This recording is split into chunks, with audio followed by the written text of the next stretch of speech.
Hello, this is the second talk on Paul's first letter to the Thessalonians. سلام. این ویدئوی دوم ما درباره نامه اول پولس رسول به تسالونیکیان هست. In the first talk, we saw how the Thessalonian church had been established in the middle of a lot of persecution. توی ویدئوی اول در مورد این صحبت کردیم که چطور این کلیسا بین اون همه مشکلات و زجرها و شکنجه‌هایی که وجود داشت پایه‌گذاری شد. Paul had to leave the Thessalonian church, which was a very new church, and go off. پولس رسول مجبور بود این کلیسا رو که یک کلیسای تازه بنا شده بود و ایماندارانش نو ایمان بودند رو مجبور بود اونها رو رها کنه و از اونجا بره. In a city which hated them and didn't want them to be Christians. و توی یک شهری تنها موندن که مردمان اون شهر از اونها متنفر بودن و مسیحی ها رو قبول نمی کردن. A city in which they would have been scared of the people and of the courts. توی یک شهری بودن این ایماندارها که هم از آدمهای اون شهر و هم از محکمه و قاضی های شهر میترسیدن.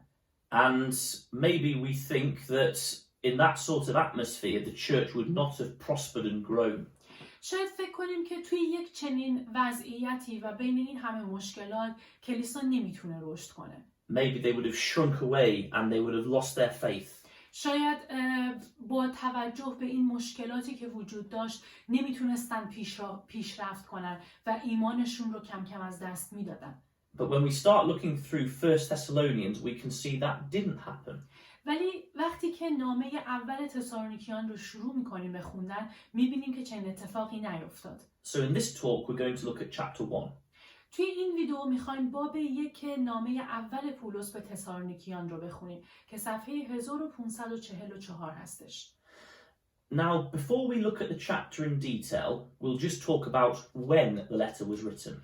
قبل از این که این باب رو با جزئیات بخونیم اولش در مورد این صحبت میکنیم که چه زمانی این نامه نوشته شد. We said maybe it was a few months after Paul had to leave Thessalonica. توی ویدئوی اول گفتیم که تقریباً یک چند ماهی بعد از زمانی که پولس مجبور بود تسالونیکی رو ترک کنه این نامه نوشته شد. So we don't know exactly when, but we do know roughly when and why he wrote. پس نمیدونیم دقیقاً چه زمانی نوشته شده، حدوداً میدونیم زمانش کی بوده و میدونیم که چرا این نامه رو براشون نوشته. Now before you listen any further in the talk, you might want to pause the video and read Acts chapter 18 verses 1 to 5 and 1 Thessalonians chapter 3 verses 1 to 7.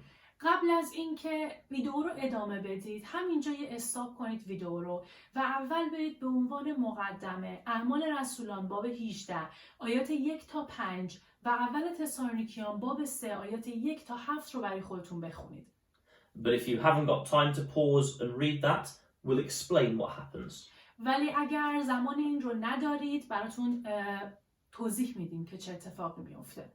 We find from those passages that after Paul left, he eventually went to Athens. توی این آیاتی که بهتون گفتیم میخونیم که بعد از اینکه پولس رسول تسالونیکی رو ترک کرد به آتن رفت. And while he was there, he was very worried about the church and the believers in Thessalonica. و زمانی که پولس در اونجا بود خیلی نگران ایماندارانی بود که توی تسالونیکی تنها مونده بودن. He was very worried because he thought maybe with all this persecution they would lose their faith. نگرانشون بود چون فکر میکرد با اون همه زجر و شکنجه شاید ایمانشون رو از دست بدن. And so he sent Timothy to go and strengthen them and see how they were doing. پس تیموتائوس رو میفرسته تا بره به اونجا اونها رو بهشون دلگرمی بده و کمکشون کنه در راهی که توش قرار گرفتن. And then Paul left Athens and went to a place called Macedonia. بعد از اون پولس رسول آتن رو ترک کرد و به یک مکانی به اسم مقدونیه میره. And while he was there, Timothy came back to him and told him how it was going. و زمانی که پولس اونجا بود تیموتائوس از تسالونیکی برمیگرده و بعد برای پولس تعریف میکنه که اوضاع کلیسای تسالونیکی چطور بود. And he was really happy and amazed because Timothy said the church was doing really well. پولس رسول واقعا خوشحال بود و شگفت زده چون تیموتائوس بهش گفته بود که ایماندارها توی تسالونیکی خیلی خوب دارن پیش میرن. And so he writes to them to say well done and to thank them. پس این نامه رو بهشون مینویسه تا در ابتدا بهشون آفرین بگه و ازشون تشکر کنه. And also to give them extra encouragement. و همچنین بهشون دلگرمی های بیشتری هم بده. So that's why this letter was written. پس دلیل نوشته شدن این نامه همین هستش. And tonight we will look at chapter 1. و توی این ویدئو باب 1 این نامه رو با هم بررسی میکنیم. So first of all, verse 1. اول از همه آیه 1 رو میخونیم. پولس و سیلاس و تیموتائوس به کلیسای تسالونیکیان که در خدای پدر و خداوند عیسی مسیحند، فیض و سلامتی بر شما باد. So we see it's Paul and Silas and Timothy that are writing this letter. پس میبینیم که پولس، سیلاس و تیموتائوس هستن که این نامه رو دارن مینویسن. And they start with a greeting which Paul uses all the time. He says, grace and peace to you. و مثل همیشه پولس نامه رو شروع میکنه. همیشه ابتدای نامه میگه فیض و سلامتی بر شما باد. And Paul will usually start his letters in this way. و معمولا تو تمام نامه هاش پولس به این شکل نامه رو شروع میکنه. And the first thing he does is tell them how thankful he is for their faith. و بعد از این کلام اولین چیزی که توی نامه براشون مینویسه و میگه که چقدر شکرگزار اون ایمانشون هست و کارهایی که اونها دارن انجام میدن. So let's read verses 2 and 3. آیات 2 و 3 رو میخونیم. ما همواره خدا را به خاطر وجود همه شما شکر میگوییم و از شما در دعاهای خود نام میبریم و پیوسته در حضور خدا و پدر خود عمل شما را که از ایمان ناشی می شود و مهنت شما را که محرک آن محبت است و پایداری شما را که از امید به خداوندمان عیسی مسیح الهام می گیرد به یاد می آوریم. So we can see how much Paul and the others love these believers in Thessalonica. پس میبینیم که پولس و بقیه ایماندارها چقدر از ایمانداران تسالونیکی خوششون میاد و عاشق این ایماندارها هستند. He says we are always thanking God for all of you. میگه که همیشه به خاطر تک تک شماها خدا رو شکر میکنیم. And we're continually mentioning you. Whenever we pray, we're talking about you. و همیشه هر وقتی که دعا میخونیم شماها رو توی دعاهامون یاد میکنیم. So why were they thanking God? چرا خدا رو شکر میکردن؟ The answer is in verse 3. جواب توی آیه 3 هستش. And he mentions 3 things. و 3 مورد رو توی این آیه داره ذکر میکنه. Firstly, your work which is produced by faith. اول از همه میگه عمل شما را که از ایمان ناشی میشود. Secondly, your labor which is produced from your love. دوم مهنت شما که محرک آن محبت است. And third, your endurance which is inspired by hope in Jesus. و سوم پایداری شما که از امید به خداوند عیسی الهام میگیره.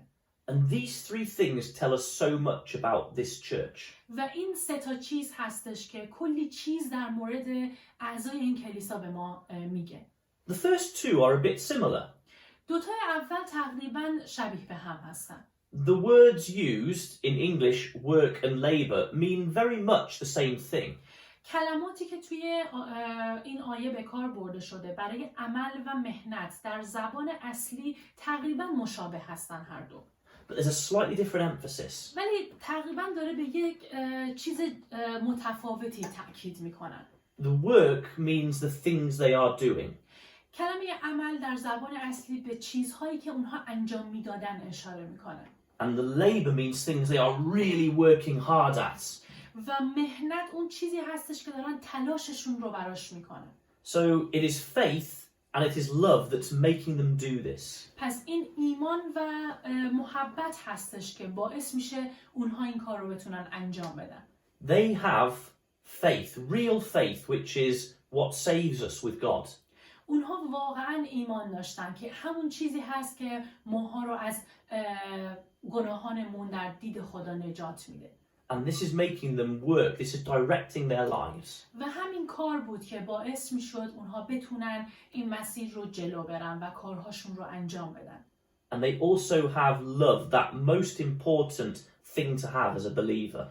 و همینطور محبت رو هم با خودشون داشتن که یکی از مهمترین چیزها برای ایماندارها هست. And this love is making them really work hard and really go all out for God. و این محبت بود که باعث میشد بتونن سخت تلاش کنن و در راه خدا کار کنن. And finally, they also have endurance. و همینطور در انتها پایداری هم داشتن. And this is so important for them. که خیلی براشون مهم بود. Many people have done good hard work for God, but then when things have got hard, have started to fade away. خیلی از آدم‌ها کارهای خیلی زیاد خوبی انجام میدن. همیشه تلاش خودشون رو میکنن. ولی وقتی که به جای از زندگی میرسن که مشکلات زیاد میشه، پایداریشون رو از دست میدن و کم کم کم رنگ میشن. Things had got very hard for these believers. برای این ایماندارها شرایط خیلی سخت بود. But they had endured and they were keeping going. ولی اونها پایدار بودن و داشتن توی مسیرشون ادامه میدادن. And the reason they were was because they had true hope in Jesus. و دلیل اینکه میتونستن پایدار باشن این بود که امید واقعی به عیسی مسیح داشتن. So these group of believers, they had it all. پس این گروه از ایماندارها همه این نکات رو داشتن. They had real faith in God. واقعاً به خدا ایمان داشتن. Real love for God and each other. نسبت به خدا و نسبت به همدیگه محبت داشتن. And real endurance or patience. و صبر و پایدار بودن. And this was making them work. This was making them work hard. This was making them labor. که باعث میشد سخت تلاش کنن و بتونن توی تمام اون مشکلات پایدار باشن. And it was making them hold on and keep going. و باعث میشد بتونن توی این مسیر دوام بیارن و ادامه بدن. Remember, this was a very hard place to be a believer. به یاد داشته باشین که این مکان خیلی سخت بود، یک مکان پر از مشکلات بود برای یک سری نوع ایمان. They were being persecuted. توی این مکان شکنجه می شدن. People were probably mocking them for this faith they had. احتمالاً مردم به خاطر ایمانی که این ایماندارا داشتن مسخرهشون میکردن. Maybe they felt a bit unsure of their faith. شاید بعضی وقتها احساس میکردن که ایمانشون واقعی نیست و احساس یقین نداشتن نسبت به ایمانشون. Or maybe that they'd been abandoned by God and by his apostles. و یا شاید از شاگردان یا خدا جدا میموندن و تنها میشدن. And so, Paul first of all tells them he is thanking God for them. پس ابتدا پولس میاد براشون مینویسه و میگه که به خاطر شماها من شکرگزار هستم. And then he goes on to assure them that they haven't been left alone, they have a true faith. و بعد میاد بهشون این اطمینان رو میده که تنها نموندن و در مورد ایمان واقعیشون این اطمینان خاطر رو بهشون میده. And he tells them this in verses 4 and 5. و توی آیات 4 و 5 اینطور بهشون میگه: زیرا ای برادران که محبوب خدایید، از برگزیدگی شما آگاهیم، چرا که انجیل ما تنها نه با کلمات بلکه با قدرت و روح القدس و یقین کامل به شما رسید، چنان که نیک می‌دانید به خاطر شما چگونه در میانتان رفتار کردیم. So look how he reassures them here. پس ببینید که چطور داره اینجا بهشون اطمینان میده. He tells them that they are loved by God. داره بهشون میگه که خدا اونها رو دوست داره. He tells them God has chosen you. و بهشون میگه که خدا اونها رو انتخاب کرده. He assures them that God is with them. اطمینان خاطر بهشون میده که خدا همیشه باهاشون هست. And he says how he knows this. و بعد بهشون میگه که چطور از اینها اطلاع داره. He says because when they heard the gospel, it was the true gospel they were hearing. و گفت وقتی که کلام انجیل رو شنیدن، اون کلام حقیقی بود که اینها شنیدن و گوش کردن. The true gospel given by God's apostles. اون انجیل حقیقی از طریق خدا و از طریق شاگردان عیسی مسیح بهشون داده شد. Because in verse 5 he says the gospel, it didn't just come with words. چون در آیه 5 میگه که انجیل فقط با یه سری کلمه نبود و یه سری کلام بهشون داده نشد. But also it came with power, with deep conviction from the apostles. بلکه با قدرت براشون آورده شد و با اطمینان بهشون داده شد. In other words, these were true apostles preaching the true gospel to them. به عبارت دیگه میخواست بهشون بگه که اینها کلام حقیقی خدا بود و از طریق شاگردان حقیقی عیسی مسیح بهشون رسیده شده. And showing them what true life as a disciple was like.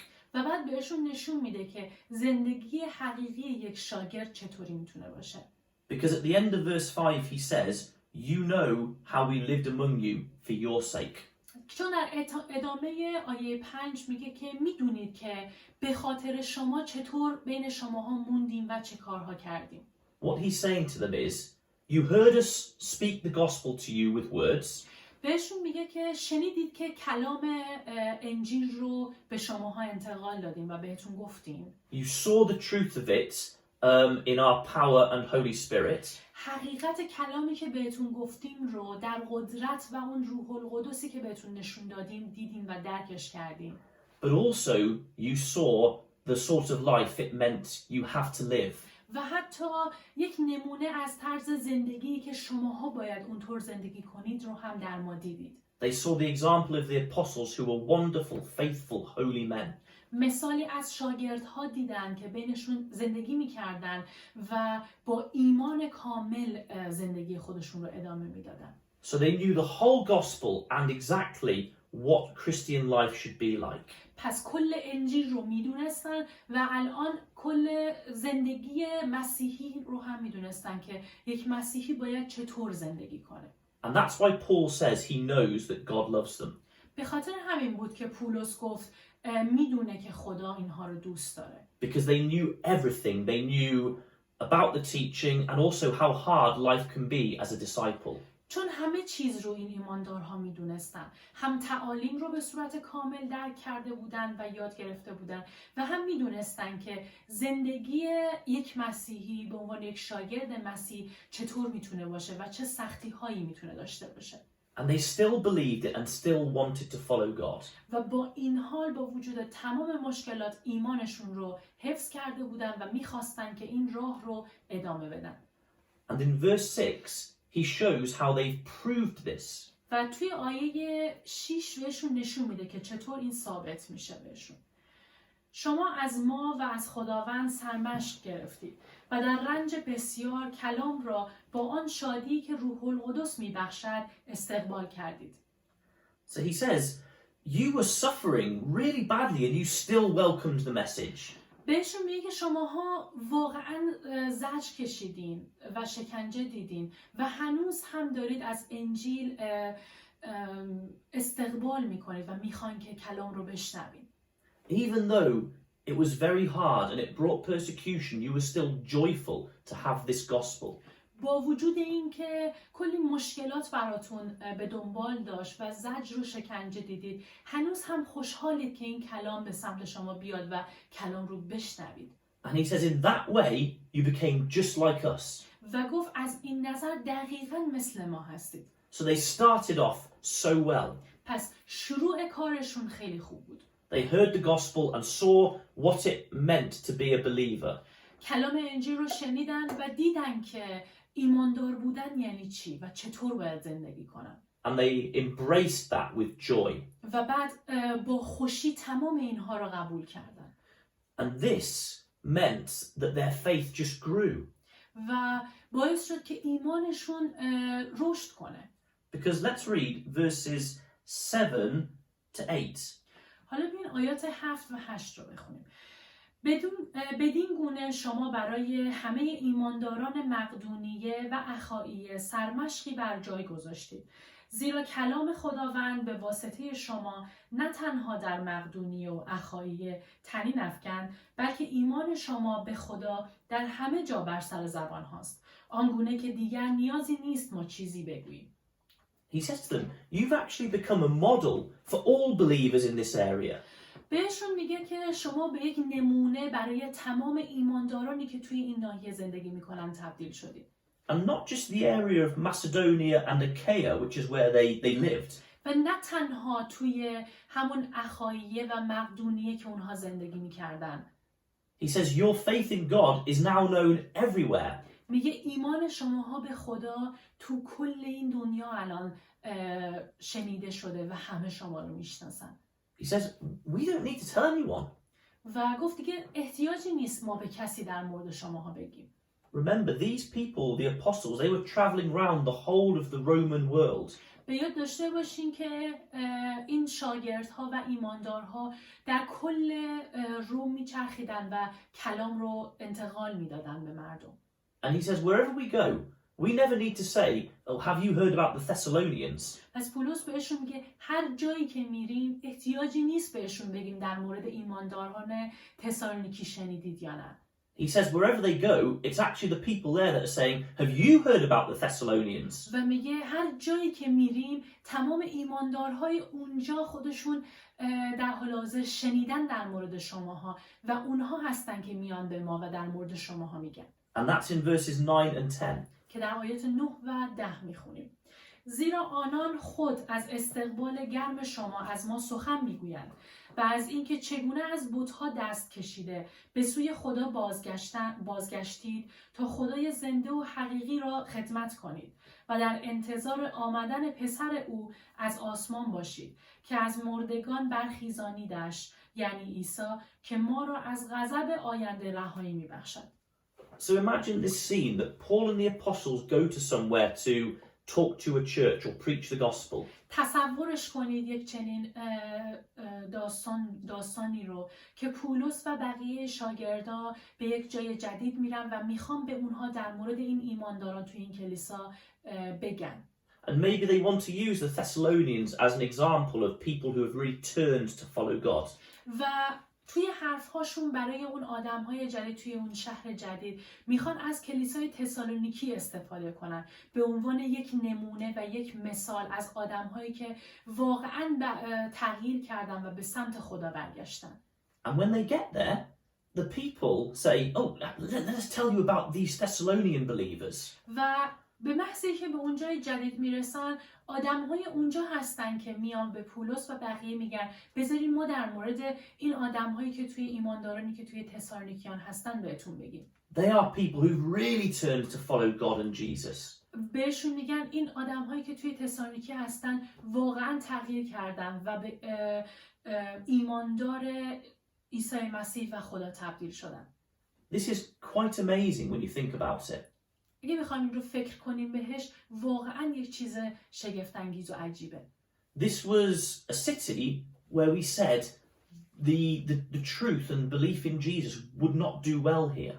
این شهر یه جایی بوده که فکر می‌کردیم ایماندارها بین این همه مشکلات نمیتونن خوب پیش برن. Everyone was against them. همه بر ضد اونها بودن. They didn't have the support from Paul and others being there to coach them. پولس و بقیه ایماندارها رو اونجا با خودشون نداشتن که حمایتشون کنن و توی این مشکلات راهنماییشون کنن. But they hadn't lost their faith. ولی ایمانشون رو از دست ندادن. They'd grown in faith, hope and love. در ایمان، محبت و امید رشد کردن. They were doing good hard work and waiting patiently. بسیار تلاش کردن و با صبر مقاومت کردن و انتظار کشیدن. They had suffered so much. بسیار زجر کشیدن. Paul said you had severe suffering.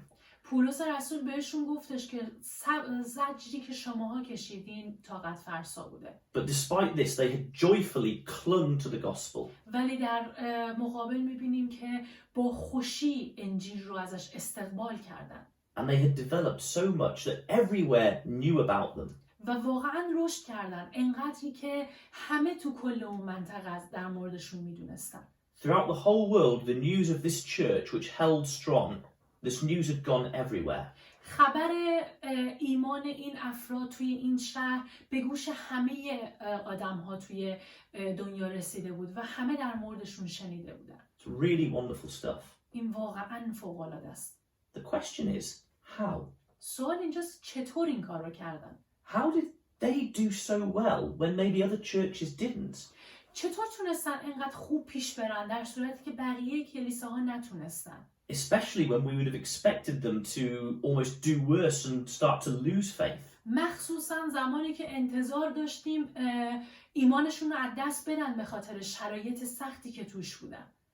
We'll find out the answer to that in the next talk when we look at chapter 2.